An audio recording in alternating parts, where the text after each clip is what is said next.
Kia ora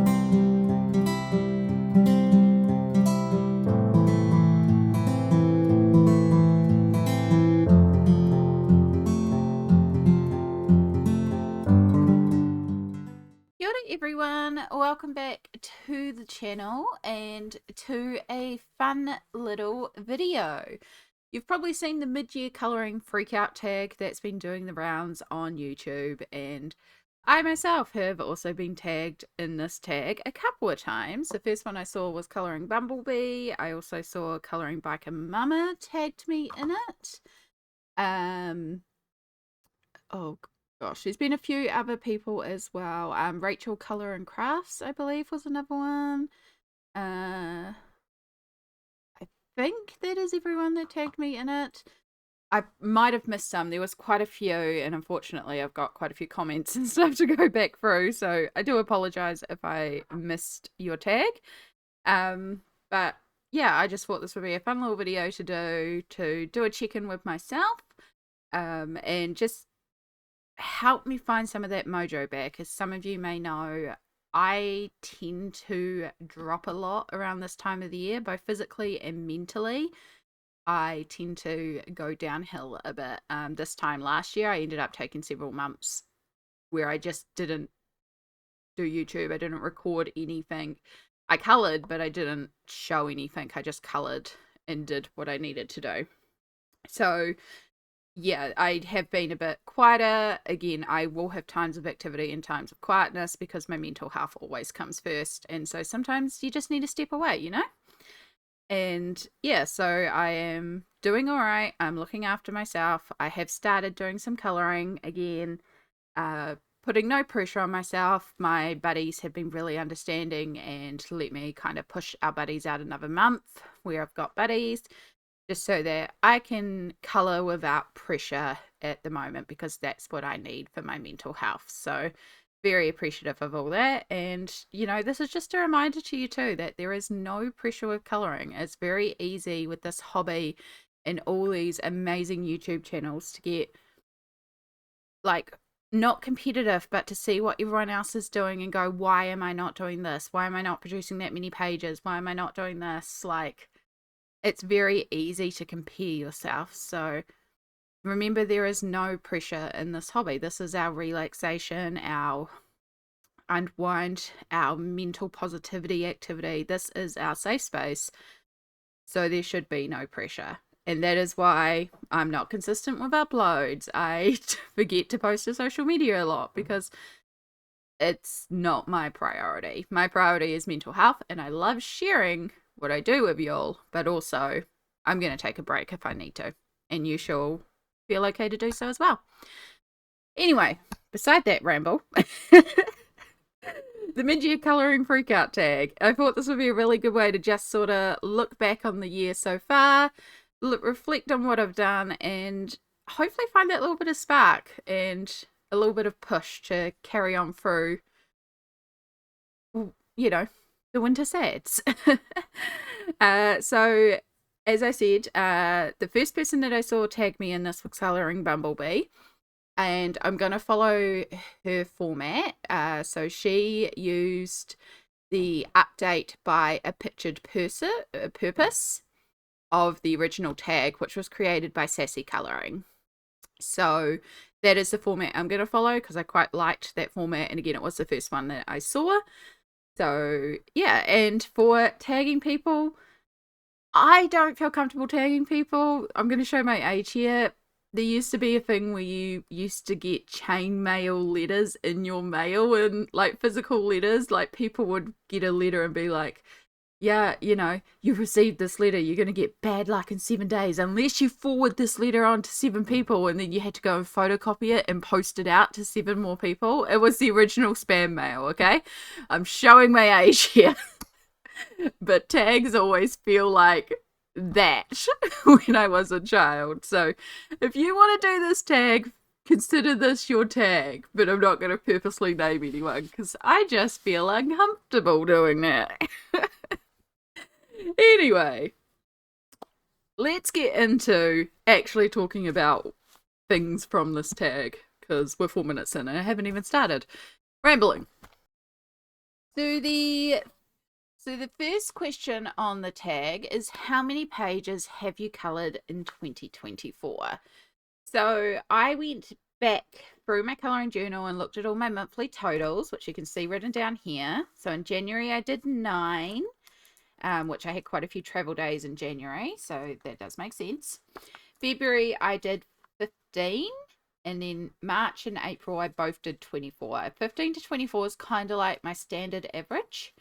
I usually do around 20 pages a month, but again, there's no pressure on myself. I'll do what I do. In May, I had my biggest month ever where I did 37 pages. I was churning them out in May. That was a ridiculous month. And then in June, as you can see, I only did 6 because we started to go very downhill in June, and I knew I was heading into winter sad. So, yeah, and that's okay, you know? So, my total for 2024 so far is 115 pages. Now, I don't have a goal in mind for how many pages I want to do this year. I'll do whatever I do. So, yeah, this could have been 10, this could have been 30, this could have been 3,000 pages, and I'd still be just as happy. Is what it is. Now, how many books have you coloured in so far in 2024? This took a while for me to calculate. As you can see, I have done 86 individual books, and I am like really pleased with that because there's a lot of books that I worked in for the first time this year. There's a lot of new books. So working 86 books is amazing. And considering that in 2024, my entire collection of books was 75, like, that's huge. So I'm pretty pleased with the fact that I've worked in 86 individual books. So out of 115 pages, 86 of them are from individual books. Like, it's a huge ratio. So I'm not doing many multiple pages in same books. Right, favorite completed pages. This one was hard. It took me a while to go through all my books, but I did pull out some pages to show, because there's definitely some that I like a lot more than others.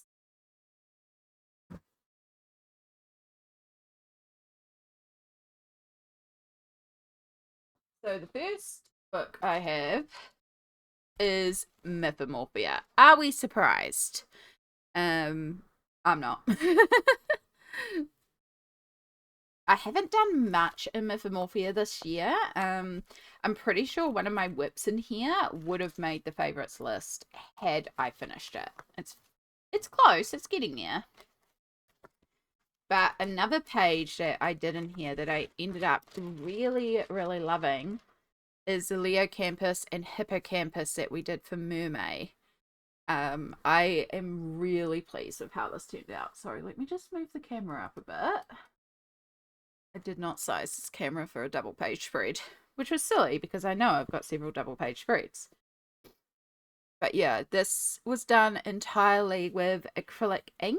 The page has a clear gesso base, and then we work the acrylic ink on top and some gold shimmer spray. There's a little bit of like glitter as well because you know me, I love my glitter.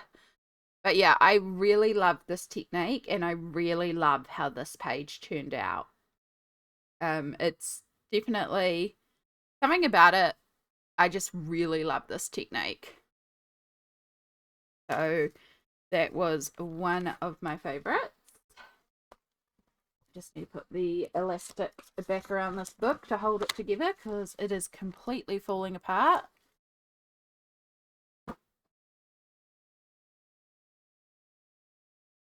Another Kirby that has made my top is, of course, Alien Worlds. I have absolutely fallen in love with this book this year, and I've done quite a bit in here. Oops. But there's one page in particular. Right now I'm working on the Lost Paradise. I've almost completed all of the Lost Paradise, but the Apex Predator is definitely in my top, and it's because I did this translucent apex predator.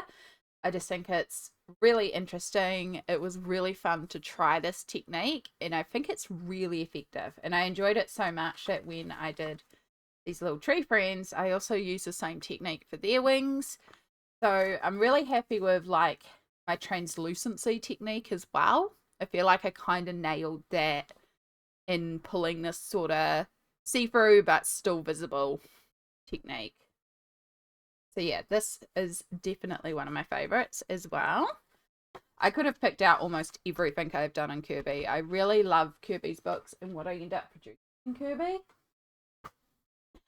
And then I pulled out two mythographics, both by Fabiana Atanasio. I do really love Joseph Catabang's work, but these two, they just keep calling to me. So this book is Dream Garden, and these jellyfish are still one of my favorite pages. Now, I can be a little biased because jellyfish are some of my favorite creatures. So already I'm going to love this page just because it has jellyfish. But I also think it's a combination of the color palette. I just love the color palette and the etherealness of her compared to the really dark background. I love the glitter, obviously. I love the glittery ocean and just the way the sea sparkles.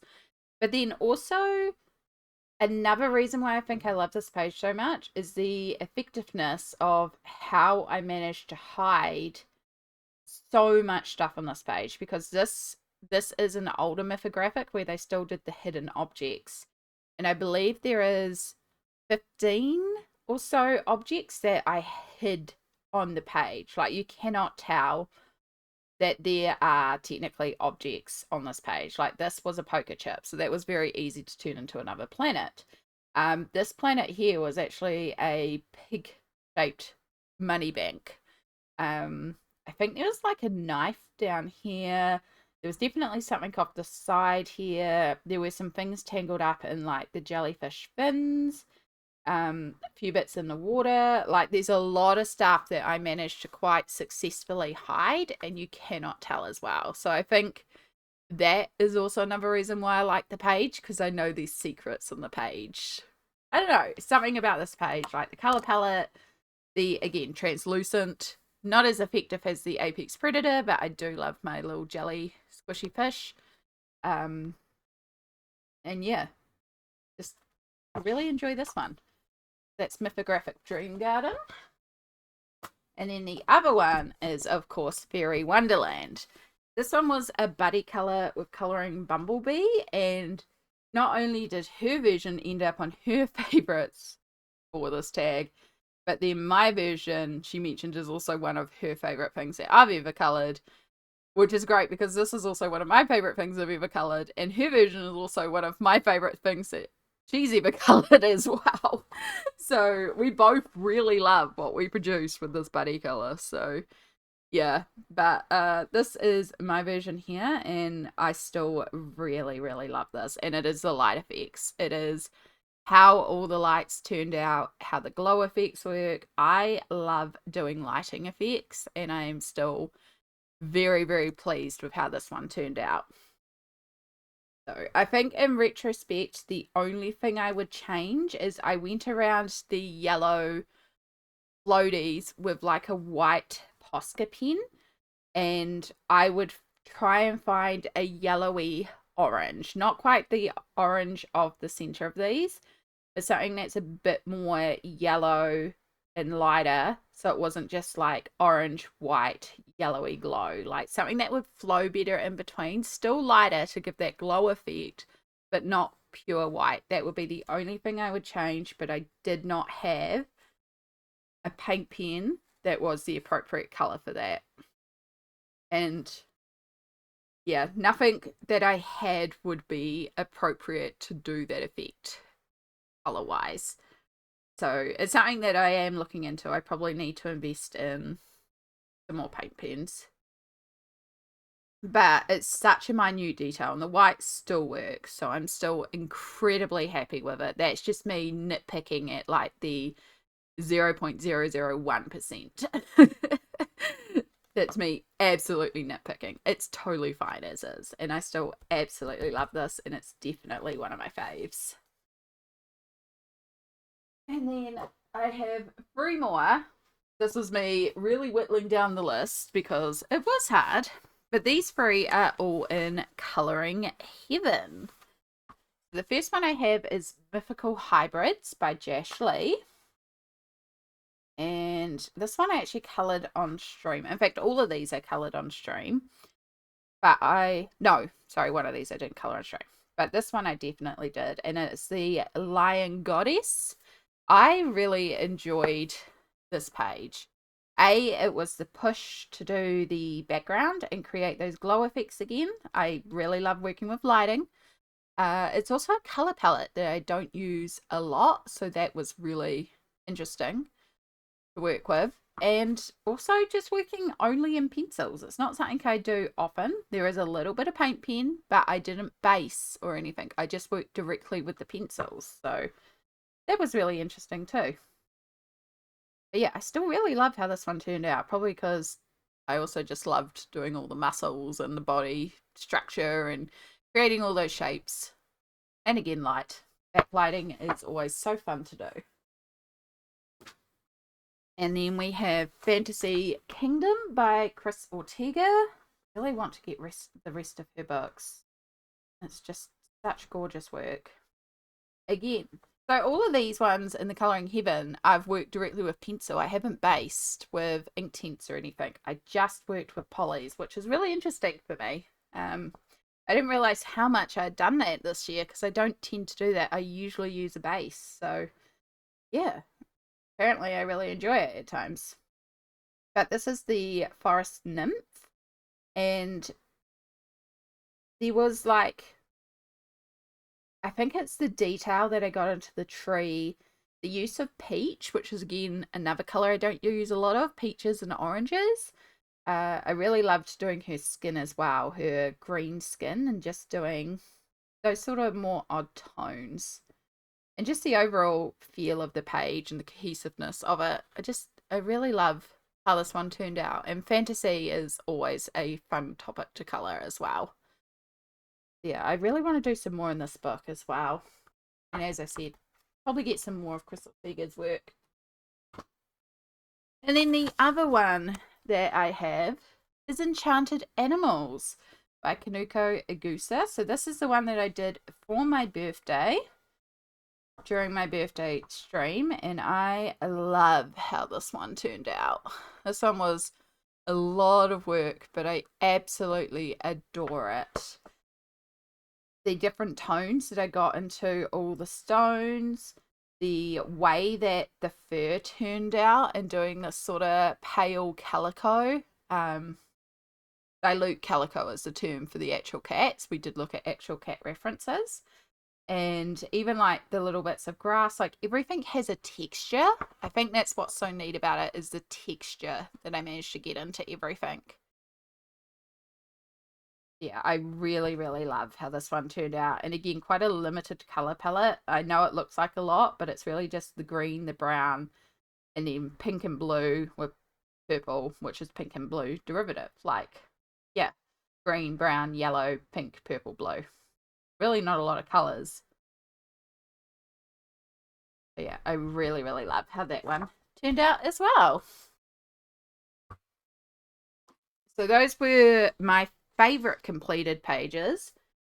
And now I ask your least favorite completed pages. This one was really easy for me.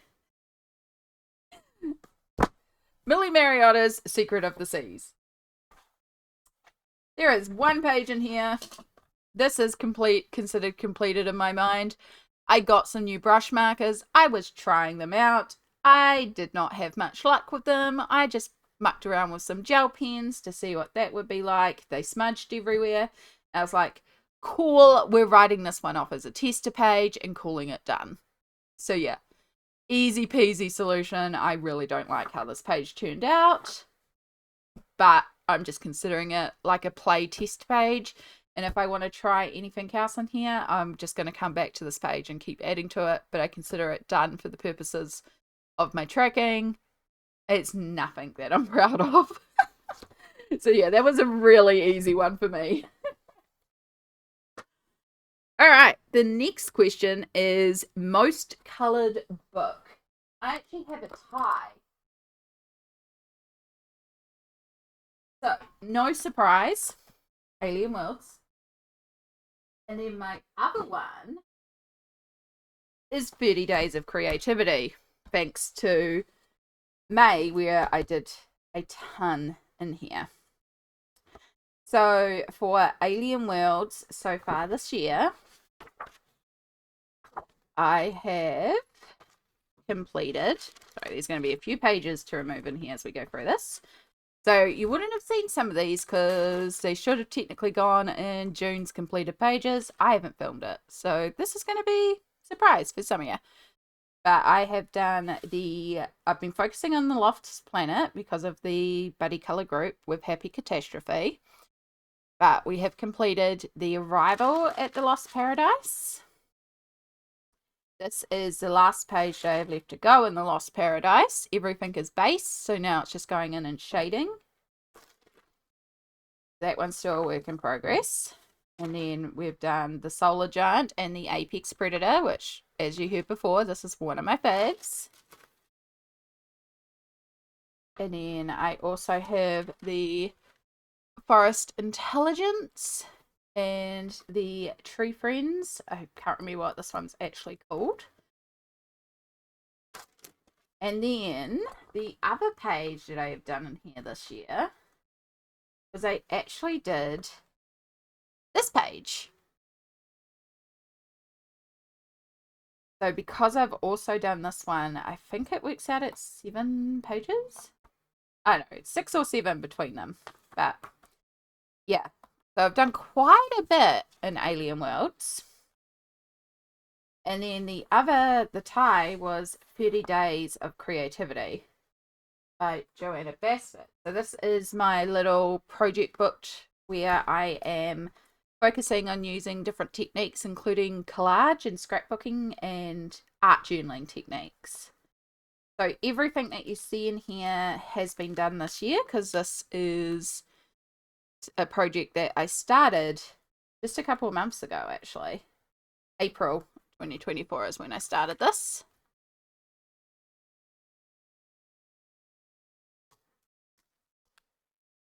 So yeah, this one uses a lot of scrapbooking techniques. I count each page as an individual in here because even if it's a double page spread, I kind of tackle each one individually. So like this is a double, but these are 2 individual.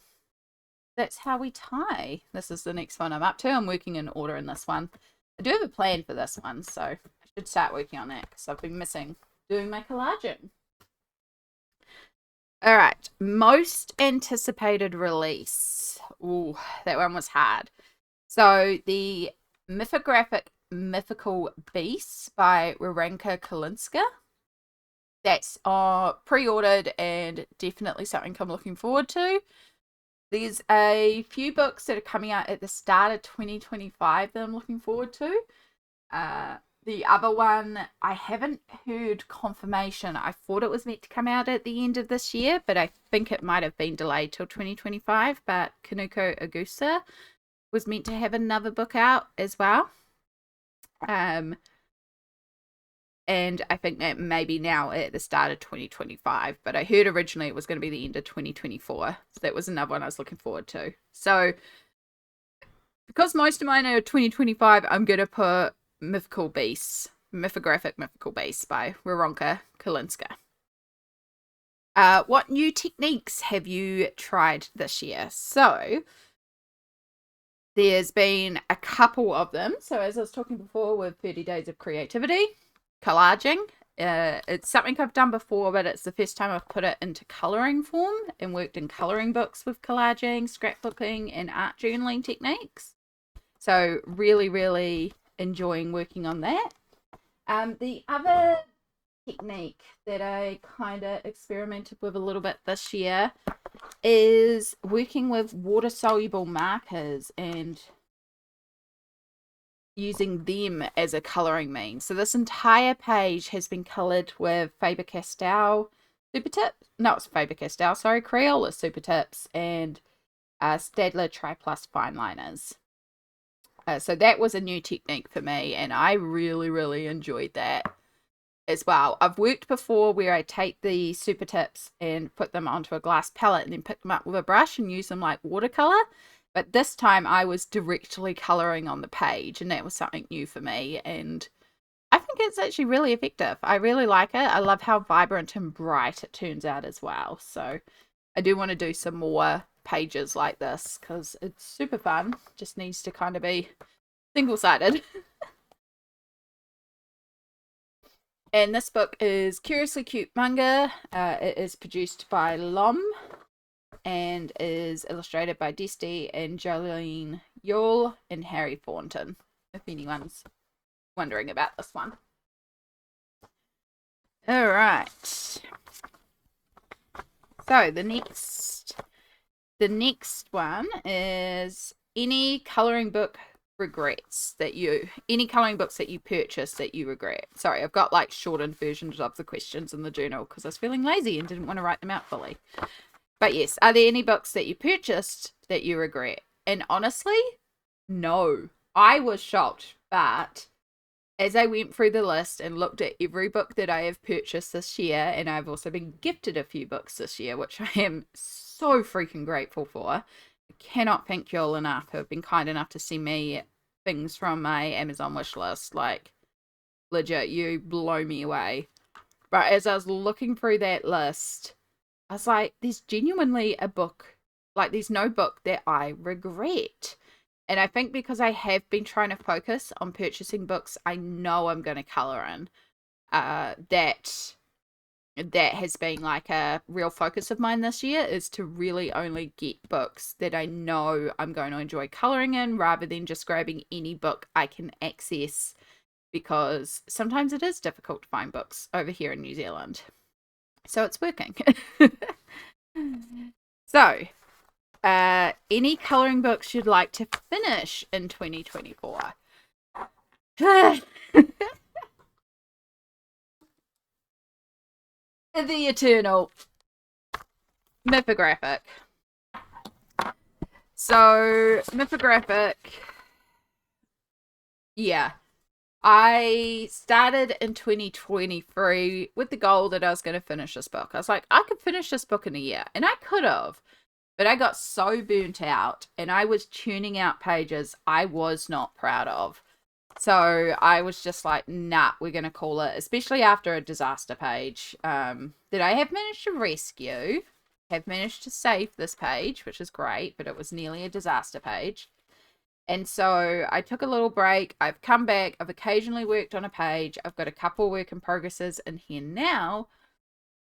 And I actually have an ongoing buddy with the wonderful Cindy of Mindful Grift to try and get through more of this book before dark fantasy. Oh my god, I'm having a mind blank. But the new dark fairy tale, before his new book comes out. Now, it's not likely that Cindy will finish, and honestly, it will be a push for me to finish, but I think I'm going to get very, very close because I'm down to, I think, 19 pages. That's 19 spreads. So with 6 months, that would mean I'd do 3 spreads a month. And I don't want to put that pressure on myself, to be perfectly honest. It's doable. Some months I did like 6 to 12 spreads in here. It's completely doable. But again, we're not putting pressure on myself. So if I manage to complete it before the end of the year, amazing. That means I've actually completed a colouring book. I've never finished a colouring book. If I don't, also fine. But I am pretty confident in saying by the end of 2025, this book should be done. Which will be great because it needs to be rebound. It is just falling apart. If I can't find a way to rebind it, the other thing I might do is, because this is 30 by 30, I might grab a scrapbooking album and just fill up the album with the pages or something, see if I can do something like that, because yeah, it needs, and I might even do that just to protect it till I can find a way to bind it. But yeah, it is getting there. is really getting there. I'll give you a sneak peek of what I've also been working on. So this is the current whip in the book. You're going to get so much pencil shine. But yeah, I've almost finished this one. I've just got a little bit more work to do over here, and then decide if I want to put some stars in the night sky and finish off the night sky a little bit more. But she's getting there, which is really, really nice. I just realized there is no tissue paper in between you here. I have to figure out where that is. So yeah, if I finish it, cool, but again, it's not a pressure thing. It's like a bonus goal.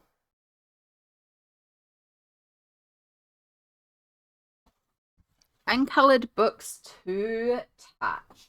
Right, I have 2 sets of books. 2 books, or a set of books and a book. I know words. So the first one is any of my Daria songbooks. I have The Time Chamber, Night Voyage, and Time Garden. And I have all these because I actually found them second hand. Like this one is missing its actual cover wrap, for example. So these are all second hand. Some of them have not been touched at all. The Time Chamber has not been touched. I don't think anything's been done in Night Voyage either, from memory. Yeah, no, that one hasn't been touched either. And then I also have the Time Garden, and there is a completed page in here from the previous owner. It's gorgeous though. Like they did a really lovely job. They're a really good colorist. So yeah, really beautiful coloring in here from the previous owner, but I myself have not actually colored anything in here. So yeah, it would be just nice to do something in this series because, again, I have the full series. I haven't touched them yet. So yeah, good to work in those. And then the other one that I really, really, really want to work in, and I've been saying it for several months, is Uncoloured. This was a gift, and it is gorgeous. This was actually a gift for my birthday. So I received this in February, and I just couldn't bring myself to touch the book. I just was too scared to work in it because it's so beautiful, and I wanted to do it justice. But I think what I want to do is actually come here and work on this characters page and figure out what colors and what type of cat I'm doing for each one.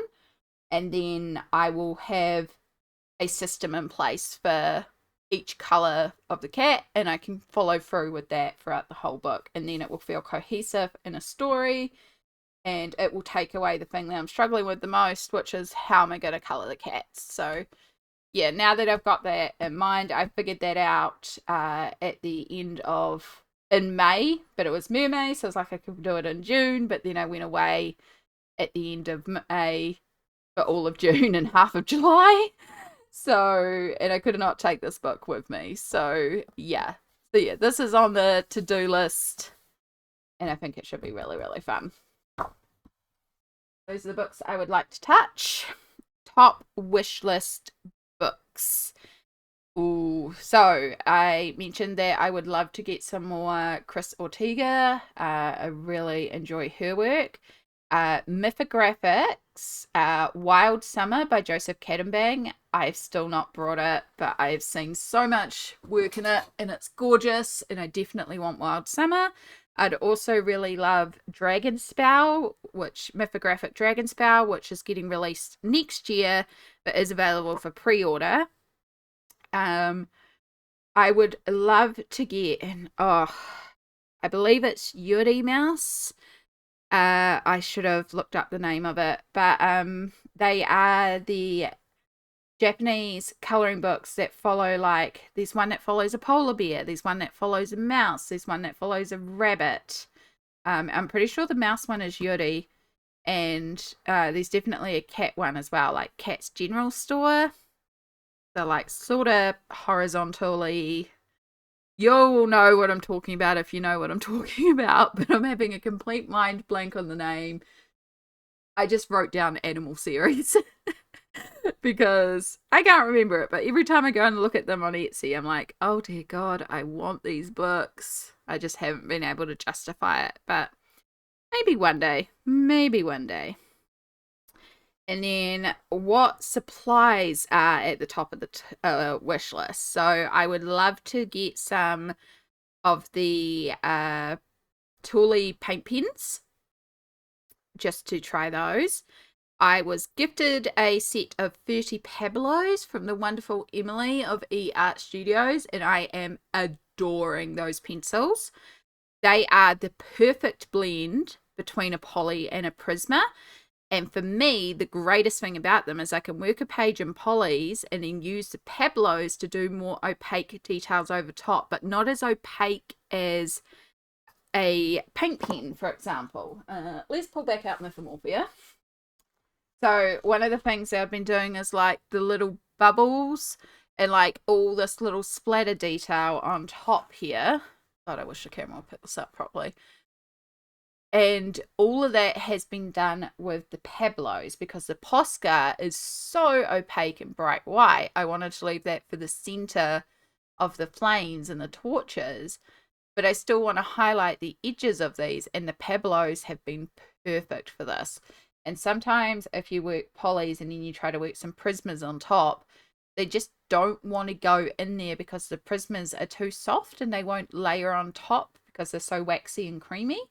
But the Pablos, even though they are a wax-based pencil, they're a little bit firmer and they will work and work in and even blend with the polys. Like this background so far is a mixture of polys and Pablos layered together. I haven't finished it, but they do layer together. Multiple areas of this page is both of those pencil sets blended together. So I am loving the Pablos and I am loving how they work with the polys, and I would love to get the full set because there are colors in that range that aren't in the polys, and I've tried to figure it out so I could just buy those pencils individually, but it's proving a bit of a challenge. So I think it would just be easier to get the full set, watch, and then go, cool, these are the colors that are very different from the polys if you just want to supplement your polychromos set, because polys are way cheaper than Pablos as well, at least for me. And then the other supply that I would love to get that is at the top of my wish list is gouache. I've had a need to learn gouache painting since the start of the year. It's also good as another highlighting and outlining medium.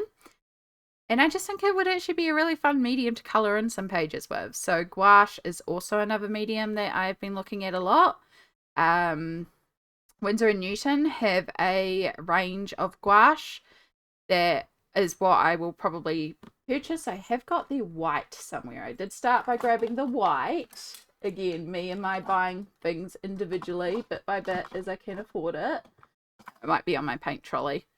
But yeah, I did grab the white, and then hopefully I can get the rest of like a basic red, yellow, blue, and a bit of black. And then I will at least have enough to do a basic set. I've also been looking at the Hemi gouache jelly paints. Those look gorgeous and might also go that route. Not sure yet, but yeah, gouache is definitely up there. All right. My goodness, this is a long video. I certainly ramble. Most used pencils, polychromos. I did go through and check about 30. I did go through and check a couple of months and just tally up the totals just to make sure. And like for 30 pages that use polys, I think I'd use Prismas about 15 times, and ink tints I'd used about 20 times. Now, this is hard to say because it's not like I just look at a page and go, yep, and only use polys. I do sometimes, but I am also someone who does blend pencils. So some pages I might do primarily in polys, but then come in with a little bit of Prisma to bring in, say, fluoro pink, because I need a really, really bright pink, and polys doesn't have that color. I will often base a page with ink tints and then work over with polys, and maybe even bring some Prismas and some Pablos. And like I blend my sets, and I I do, when you look at a page, it will quite often use multiple sets of pencils. So this was a hard one, but if I had to choose a set, polys is my go-to. I'm most comfortable with polys, and I do primarily do most of my shading in polys. So yeah. Favorite channels. This was the hardest question of the entire tag. So I honestly could list a ton and ton of coloring channels here. So instead, I decided to just grab a couple. So Coloring Bumblebee, Happy Catastrophe, and Emily at eArt Studios. Those three, I love listening to their videos. I love the way that they talk about coloring and just their sort of attitude to coloring. Like Happy Catastrophe's videos are often about mental wellness and finding peace and joy, and Emily and Jess at Coloring Bumblebee both have just a calm positivity that I really enjoy about their channels. So not only is it the content, but it's just the way that they produce it. So that's why I chose those three. And then the other three that I chose was Shell's Coloring Journey, Chris Cheng, and Coloring with Alina. And that is because those three channels put long form time-lapse content where it's just music. And I really enjoy just having those up as background videos where I'll have it up on a screen while I'm working on the other screen, and I can just look over every once in a while, see how the page is developed, and then carry on working. And because it's only audio music, it's not talking, it's just a really good background. I can even have an audiobook going at the same time as their video while I'm working on another project. So yeah, those are the channels that I chose to list, but honestly, there are so many more channels I could have put under here because I do follow so many channels and I love watching all your content. And then the final question of this tag is your goals for 2024. So I split this into two because I have the main goals and then I have some like bonus goals, but I don't really care if I finish those or not. So the main goals that I've talked about all year is to get my work in progress list to under 10 and work in more of my unworked books. And I have set myself a goal of 60% with a secondary goal of 75%. And so how that's going, well, before June, this was going great, this work in progress list. Yeah, I had managed to get this down to, I think, 15 in the previous month. Yeah, 15 I gotten this down to in the previous month. And then last month I had 8 pages I did not finish. So we've jumped up to 23, but a lot of these are quite simple finish offs. So yeah, we should get there. So yeah, it's back up to 23. So we've got a bit to knock out of this list. I think next month I just want to do a whip month and just focus on all my whips. And in particular, the whips with the star, because those are from 2022 and earlier. So these are my oldest whips. These are whips that I had at the start at the end of 2022. So yeah, they were when I filmed my complete pages tour in 2023. These were also on that video, so they're either 2022 or earlier. So they're super super old coloring pages, and I really want to get those knocked out. And then the other thing is my book collection, having more of my books worked. So the goal originally was just working more unworked books, and I started with about 20% of my collection coloured in, and at the moment I'm at 57.8%, which did go down just a little bit. It was 58.1% before last month, where I actually got a lot of books but didn't colour in a lot of books. So we're pretty close to 60. And that is why I've given myself the secondary goal of 75%, because originally I was thinking, 60% would be a good chunk of my collection. But because we're halfway through the year and we're almost at 60% already, I've given myself that secondary goal of, if you hit 60, let's aim for 75, Yeah, I don't think I'll ever have like 100% of my collection worked, but it'll be nice to get to the point of when I get new books, like I work in them immediately and just make sure every book is getting a bit of love. But yeah, we are definitely making it on the goals. And then the secondary goals, which, as I said, these are just bonus goals for the year. Finish Mythomorphia, as I talked about, would be cool. It's not really like a let's tune for it. It's just like, cool, we finished Mythomorphia, because it'll be cool to finish a book, and it would be cool to finish that one in particular because it's been such a long project. Alien Worlds, I'd like to finish off the Lost Paradise and the intro couple of pages where you're introduced to your ship and it's got like contents pages and copyright information, because then I would have done from the start of the book all the way up to the third planet, and I've got several pages done in the third planet as well. So it'll be like the good first half of the book, well, not the first half, but like the first quarter of the book will be entirely done, which will be really cool as well. And then I want to do some more in 30 Days of Creativity. I'd like to get through at least 20 pages of that project book this year. So again, these are not like high priority goals. They're just like things that are like, cool. It'll be cool to get this done. But yeah, I hope you enjoyed this rambly video full of this year's pages and all the things that have happened this year. I hope you've enjoyed learning about, my goals, and I don't know, I'm running out of words at this point. My brain's starting to disconnect. So it's definitely time for me to restart. But I really appreciate you watching this video, and I hope you all are taking care out there. Look after yourself. Remember, it's okay to take a break if you need a break. And I'll see you all in the next video. Bye!